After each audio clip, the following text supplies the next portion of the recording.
De beaux yeux faciles et en moins de 5 minutes pour vos figurines, c'est par ici que ça se passe.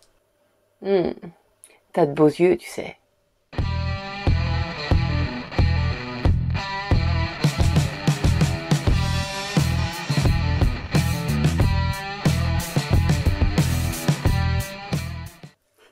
Bonjour à tous, j'espère que vous allez bien. On se retrouve aujourd'hui pour un petit tuto sur la façon de peindre les yeux. Alors je vais vous montrer aujourd'hui comment moi je fais les yeux de mes figurines. Alors attention, c'est une technique que j'utilise pas pour toutes mes figurines. Je vous en avais déjà parlé il n'y a pas très longtemps. Sur des petites figurines à l'échelle 32 mm, je me contente d'un blanc dans le fond de l'œil et d'un point noir au stylo. Mais pour des figurines un petit peu plus grosses, là en l'occurrence elle est à l'échelle 75 mm, j'utilise une technique un petit peu plus poussée quand même, puisqu'on a la chance d'avoir une surface de travail un petit peu plus grande. Donc je vais vous montrer ça tout de suite. Évidemment pour des figurines encore plus grosses, je pousse le processus un petit peu plus loin. Mais là aujourd'hui on va donc poser les bases du travail. Alors une fois n'est pas coutume, je vais remercier tous nos tipeurs en début de vidéo. Alors merci à tous, merci pour votre soutien et pour ce que vous faites pour nous, c'est vraiment génial. Avant de peindre mes yeux, comme vous voyez, j'ai déjà peint toute la peau de ma figurine et je vais donc appliquer par-dessus un glacis de rose, ce qui va me permettre déjà de donner des nuances à la peau tout autour de l'œil. Je vais donc appliquer mon glacis sur le fond de l'œil, sur la paupière et sur tout le dessous de l'œil.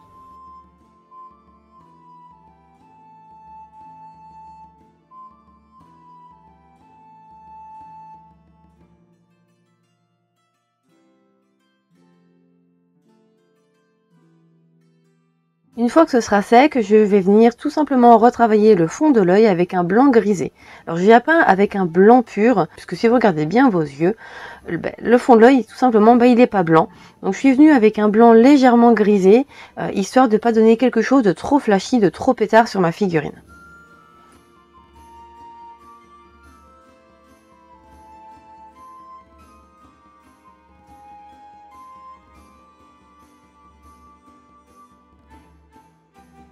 Ensuite, avec un pinceau avec une pointe très fine, je vais venir déposer une petite goutte de noir au milieu de mes yeux.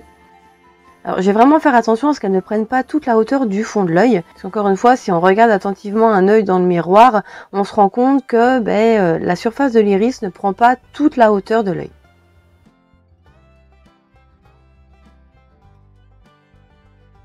Donc je vais venir appliquer petit à petit 2 gouttelettes de noir en prenant bien soin de vérifier qu'elles font à peu près la même taille pour obtenir quelque chose d'assez réaliste.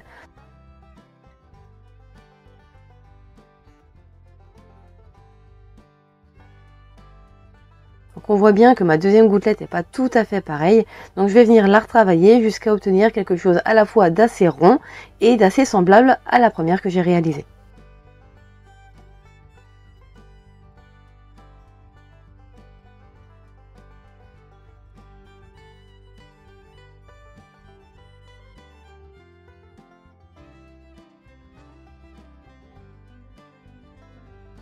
Donc encore une fois avec un pinceau à poil très fine, je vais venir déposer une petite pointe de blanc.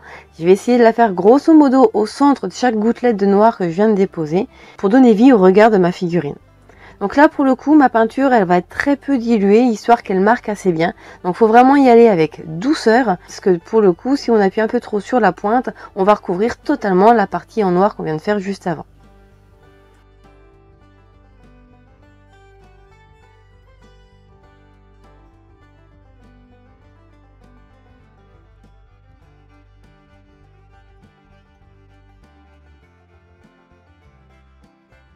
Et pour donner un peu plus de profondeur et de vibrance à ce regard, je vais venir appliquer une petite goutte de bleu sur les 2 petits points blancs que je viens de faire précédemment.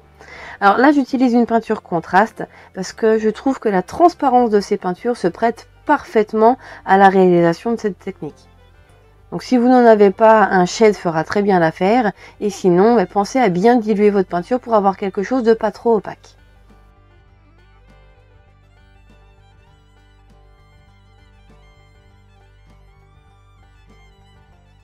Et donc, pour cette figurine-ci, même si je suis sur une échelle un petit peu plus importante, vous voyez, la figurine, elle n'est pas non plus énorme.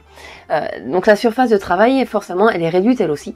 Donc je ne vais pas pousser le procédé plus loin. Et donc, je ne vais pas m'amuser à venir ajouter un dernier petit point noir au centre de mon bleu. Parce que du coup, je trouve que c'est pas hyper lisible. Donc je m'arrête là.